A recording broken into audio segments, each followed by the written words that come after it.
Despertar vocaciones científicas es uno de los objetivos de esta Feria de la Ciencia y vaya si lo consigue. El caso de Eduardo, él está solo en este stand porque así lo ha pedido. En Málaga no hay Feria de la Ciencia y ha querido venir hasta Benalmádena para mostrar lo que sabe en torno a la ciencia. No sabemos si a nuestro siguiente invitado le sucedería lo mismo de pequeño, que ya tenía ese gusanillo. Jorge Bolívar es uno de los divulgadores científicos más leídos y premiados de nuestro país. Nos va a contar cómo es eso de divulgar, desde luego, de manera amena. Jorge Bolívar estudió Ciencias de la Información en la Universidad Autónoma de Barcelona y Biología e Historia en la Universidad de Sevilla, donde se especializó en Historia de la Ciencia. Su vocación periodística la ha cubierto sobradamente tanto en prensa como en radio y actualmente en televisión desde esta casa, Canal Sur. Sin embargo, la curiosidad por la ciencia lo sacó hace tiempo de la comodidad de lo conocido y lo llevó a los caminos de la divulgación para convertirlo en uno de los escritores más leídos de nuestro país. Atesora varias joyas de la comunicación científica en forma de libros, desde aquella primera sonrisa del átomo hasta un homenaje a las mujeres científicas olvidadas por la historia que está a punto de ver la luz. Este granadino del Albaicín ha recibido el Premio Andalucía de Periodismo, el Máster Europeo de Periodismo Científico y el de Naciones Unidas a la mejor labor de divulgación, además del Premio Prismas. Prestigiosos reconocimientos que apuntalan su pasión por el conocimiento y la forma más amena de transmitirlo. Inquieto, reflexivo y gran conversador, lo que de verdad le ilumina la mirada es hablar de sus viajes por el mundo. Ha vivido largas temporadas en Tailandia, Marruecos, Londres o Singapur y la brújula la tiene ya mirando a Japón para hacer en un futuro una inmersión en su cultura. Hoy nos habla del porqué de sus libros y de lo que un divulgador aporta a la ciencia.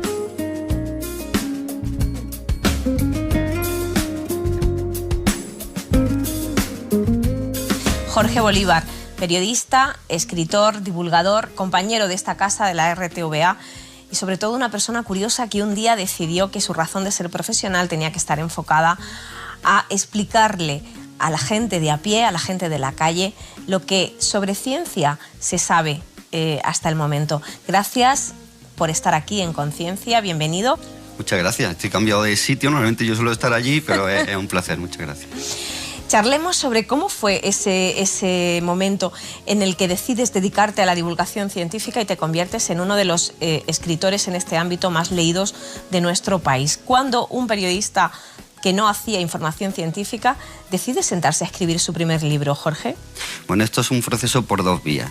La primera es que yo, mi formación académica, aparte de periodismo, yo estudié también historia, estudié biología y dentro de historia me especialicé en historia de la ciencia. Y era un devorador absoluto de libros de ciencia y me gustaba ese tema y era una afición personal que, bueno, que tenía una parte también profesional. Y al final pensé que siendo periodista, un periodista como mínimo lo que tiene que hacer es saber usar el lenguaje. ¿Y qué es lo que hacemos los periodistas? Generalmente cogemos hechos complejos, intentamos explicarlos, resumirlos, hacerlos digeribles para el gran público. Y simplemente pensé, ¿por qué no uno esas dos capacidades? Me gusta la ciencia, entiendo de ciencia, puedo contar cosas de ciencia y tengo la capacidad de ser periodista y poder explicar las cosas bien. Me pareció que era algo que a mí me iba a dar una satisfacción personal grande, pero sobre todo que podía ser una experiencia novedosa. Porque en divulgación de ciencia pasa una cosa curiosa. Yo era muy lector de ciencia y siempre me parecía que la mayor parte de los libros estaban escritos para un nivel de lectores con ya una serie de conocimientos de antemano. Yo creo que la mayor parte de los libros que yo leía no eran accesibles para personas que no tenían conocimientos científicos. O sea, lo que se dice, la gente de la calle, gente normal, pues eso, ¿no? Y yo pensé que ahí había un hueco que llenar. Yo creo que la ciencia es tan emocionante que le puede interesar incluso a alguien que nunca ha pensado en leer cosas de ciencia. Y faltaba divulgación básica. No había libros de divulgación básica. Y fue lo que me decidí a escribir. Yo muchas veces había agradecido como lector haber dispuesto de libros de divulgación básica que explicaran los procesos naturales muy complejos desde la base, desde el principio, con un lenguaje especial, muy sencillo, y esa idea fue la que al final pues ha prosperado. De hecho, eres honesto porque he leído en alguno de tus prólogos o del comienzo de tus libros que ya adviertes a quien está leyendo que si es un erudito en ciencia tiene que dejar de leer porque tu libro no es para él o para ella, ¿verdad? Sin embargo, me decías que entiendo de ciencia, pero normalmente quien entiende de ciencia entiende de una rama de la ciencia. En tus libros encontramos explicaciones sobre cuestiones de astrofísica, cuestiones de biología, cuestiones de matemáticas. ¿Cómo se puede traducir tantas áreas de la ciencia? Pues no siendo especialista en ninguna. O sea, la idea básicamente es que yo no aporto nada de mí. Yo no hago investigación, yo no tengo ninguna teoría sobre ninguna rama de la naturaleza, yo no trabajo sobre ciencia, sobre investigación de primera mano, sino que yo básicamente lo que hago es coger los conocimientos de los demás, todo lo que se va descubriendo en el mundo de la ciencia y explicarlo a mi manera. Al no hacer yo ninguna investigación propia, tengo la distancia suficiente como para simplemente recolectar todos los conocimientos que se van haciendo, lo que hoy sabemos cómo funciona la ciencia, lo que se sabe de cómo funciona el mundo, la naturaleza, y a partir de ahí explicarlo. Si yo tuviese en mi libro aportaciones propias, sería casi iluso pensar que puedo escribir de tantas cosas. Yo no tengo ninguna aportación propia, mi aportación es la forma de explicarlo. Así llega La sonrisa del átomo, tu primer libro, con un título precioso. Se nota que eres periodista porque además dan ganas de cogerlo y de devorarlo. Pero ¿qué vamos a encontrar en ese libro? ¿Qué se encuentra el lector en La sonrisa del átomo, en tu primer libro?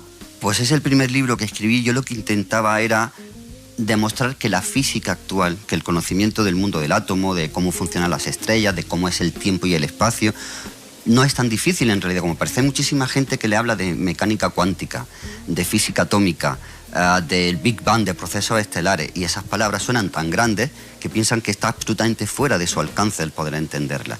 Y yo estaba convencido que se puede entender, porque simplemente se necesita la inteligencia que todos tenemos y las ganas de aprenderlo, ¿no? Entonces ese primer libro fue un desafío de decir, yo estas cosas, que yo las leo a un nivel y que estoy al tanto de esos descubrimientos, yo creo que soy capaz de explicarlas de una forma lo suficientemente sencilla para que lleguen a mucha gente, para que mucha gente las pueda entender.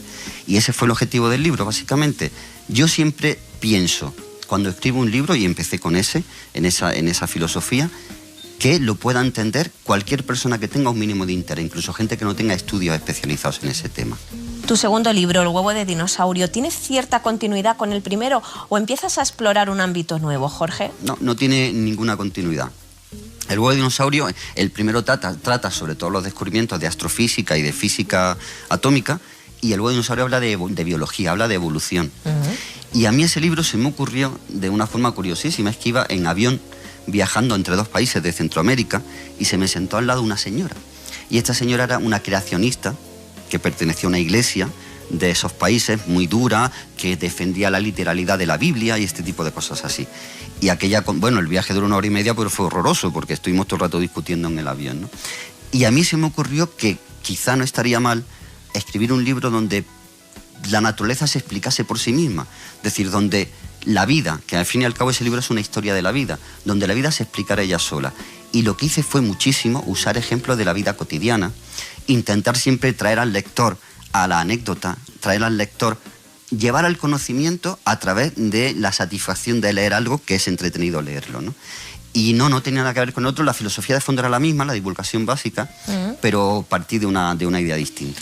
¿Qué nos cuenta Pandora? La estrategia de Pandora es un libro sobre ecología y sobre medio ambiente que a ti te apetecía mucho hacer. ¿Por qué? Este libro, me dijo mi editor, este libro es precioso, pero es el que menos va a vender. Y es porque trata de ecología.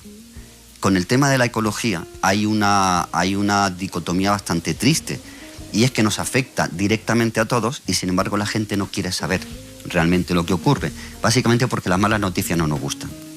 Esa tendencia que hay que cuando el telediario da una mala noticia la gente cambia de canal, en la ciencia también pasa. Y las malas noticias de la ciencia hoy día son en la ecología, en nuestra relación con el planeta Tierra, ¿no? La estrategia de Pandora, yo sabía que era un libro más difícil, más complicado, más especializado.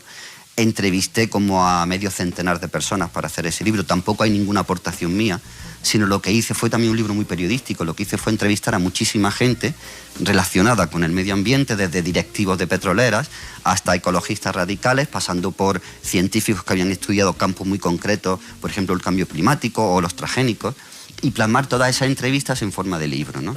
Así llegamos a tu última publicación, El día que descubrimos el universo, el conocimiento del cosmos tras un siglo de relatividad. Ya Jorge Bolívar es para este momento, para el momento en el que se publica este libro, un reconocido escritor de divulgación científica. ¿Qué diferencia hay en el planteamiento, Jorge? Ese libro es un poquito... exige más del lector, digamos. El problema ese libro lo escribí con motivo de los 100 años de la teoría general de la relatividad, que fue Einstein la pronunció en una conferencia en noviembre de 1915 y este libro se ha publicado en noviembre de 2015, justo 100 años después, ¿no?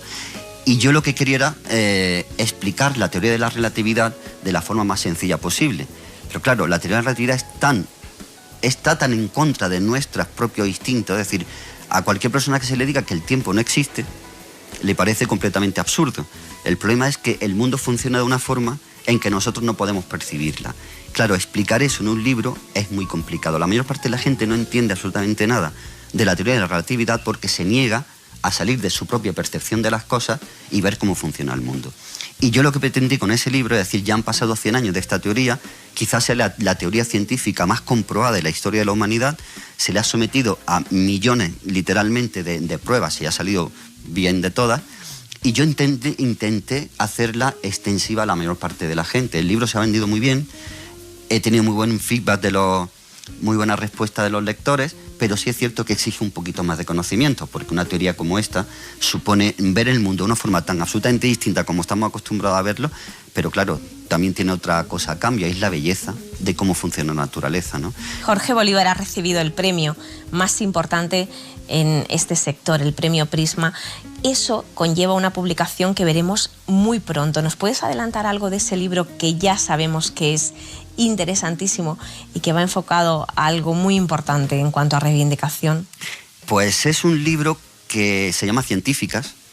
Es un libro que habla de 10 mujeres que hicieron descubrimientos científicos de primer nivel, dignos de premio Nobel, sin duda alguna, y que en todos esos casos no fueron reconocidas simplemente por ser mujeres.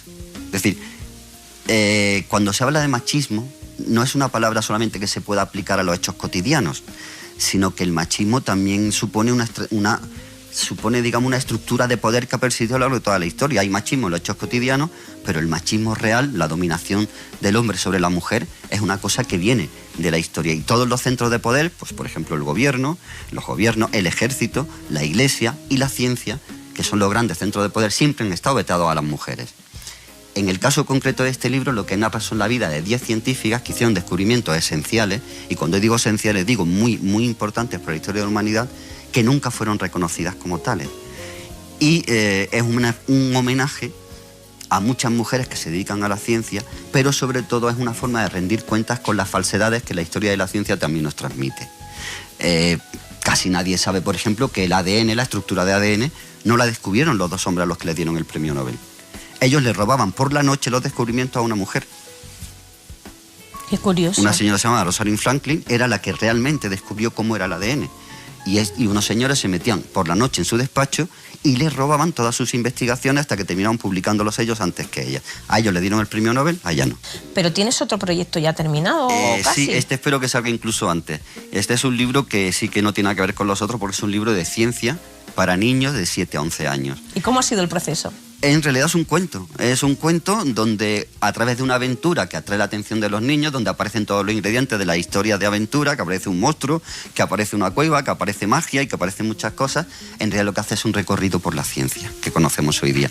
Jorge, ha sido un placer tenerte aquí, seguiríamos hablando porque hay tantas cosas de las que hablar, pero esperemos que no sea la primera vez que visitas Conciencia. Tienes las puertas como siempre abiertas de este programa de tu casa, de Canal Sur. Gracias por tus libros, por tus explicaciones y por este rato de charla. Muchísimas gracias a vosotros, es un placer, encantado.